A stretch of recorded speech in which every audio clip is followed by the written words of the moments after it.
Booster shot is free and easily accessible. Go get the booster. President Joe Biden saying he's going to get a COVID booster shot, and if you're eligible, you should get one too. Tens of millions of older and vulnerable Americans can now get their Pfizer booster shots. The president's comments come after the head of the CDC signed off on recommendations from an advisory committee.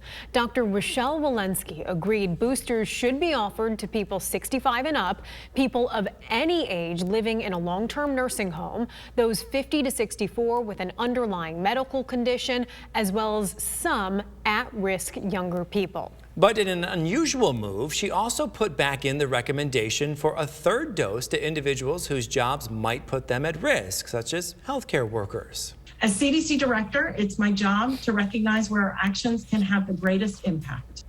Moderna is in the process of seeking FDA authorization for a booster. Johnson & Johnson is expected to follow suit. And tonight we begin with a closer look at the guidance on boosters. And for that, TV5's James Felton is hearing from the White House Vaccinations Coordinator.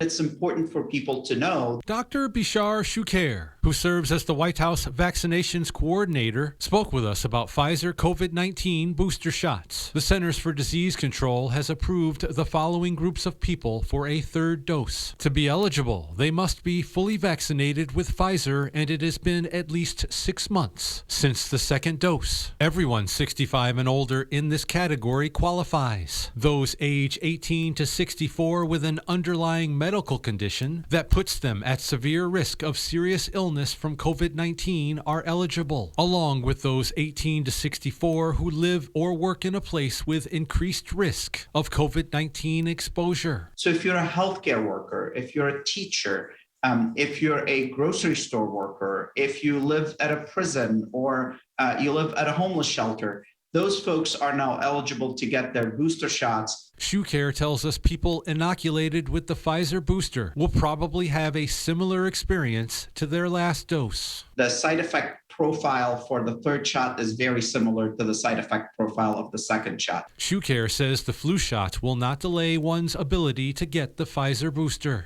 You could get both shots at the same time, the flu shot and your Pfizer booster shot. Shukair is aware that there are many wondering about boosters from Moderna and Johnson & Johnson. He tells me news on that front will come soon. And we'll be able to communicate with the public for those folks who've gotten J&J and Moderna, who qualifies for a booster and when in the next few weeks. With all the attention on booster shots, Shukair wants to remind people the Biden administration's top priority is to get the unvaccinated vaccinated. You're 5 times more likely to catch the virus, you're 10 times more likely to end up in the hospital due to COVID, and you're 11 times more likely to die from COVID compared to someone who's vaccinated. James Felton, WNEM, TV5.